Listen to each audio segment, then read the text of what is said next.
პირველ რიგში მადლობა მინდა გადაუხადო ყველა რუსთაველს, რომელიც მოვიდა ბიძინა ივანიშვილთან შეხვედრაზე 19 აგვისტოს ფერისცვალება დღეს.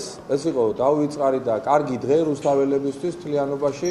მინდა გითხრათ, რომ ძალიან ბევრი იყო ჩამოსული სტუმარი რუსთავში, მაგრამ რუსთაველები რა თქმა უნდა გაცილებით მეტნი იყვნენ. მე მინდა განვაცხადო 19 აგვისტოს შეხვედრის შემდეგ მე მაქვს უკვე სრული უფლება განვაცხადო და ვთქვა, რომ ერთ-ერთი მთავარი პრიორიტეტი ქალაქ რუსთავში ქართული ოცნების პოლიტიკური კოალიციის მაჟორიტარობის კანდიდატის ზვია ძიძიგურის იქნება და ვაცხადებ დღეს ხმამაღლა სახელმწიფო დავალიანებებისთვის ზრუნვა.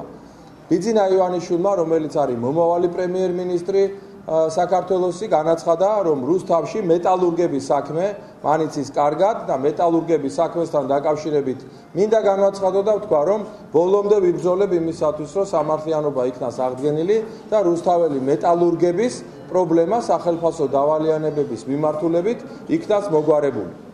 ამას გარდა ამ ქალაქში ძალიან ბევრია სახელმწიფო დავალიანებები ასევე სხვადასხვა სფეროში, სხვადასხვა მიმართულებით.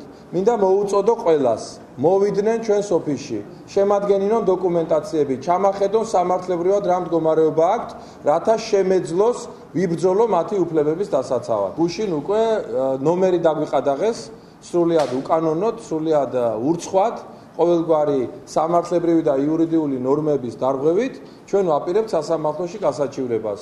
ჩვენ ვაპირებთ მთელ მსოფლიოს დავანახოთ, როგორი სახე აქვს სინამდვილეში ხელისუფლებას, მაგრამ უნდა გითხრათ, რომ ეს კიდევ ერთხელ ადასტურებს იმას, რომ პანიკური შიში აქვს ხელისუფლებას ჩვენი პოლიტიკური კოალიციის.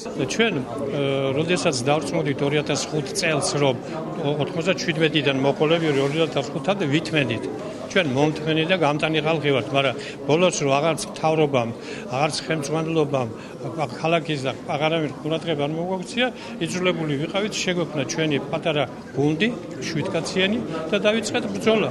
და მას შემდეგ მოვდივართ და სადაც კანცელარია ჩვენ არ გამოგვჩენია, სამინისტროები ჩვენ არ გამოგვჩენია, ვაკეთებ ყველგან დავდივართ და აი ახლა მადლობა მეც.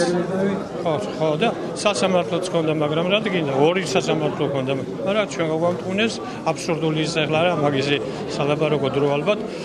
ხო და დღეს როგორც სიტყვიან ღმერთმა გადმოხედა ალბათ და მოგვავლინა ეს კაცი, რომელიც ნამდვილად მოვიდა ქართული ხალხის გადასარჩენად.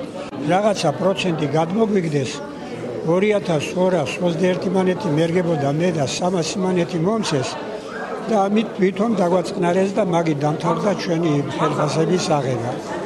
აი ესეთი ამბავი გააკეთეს იმ საზოგადოებაში.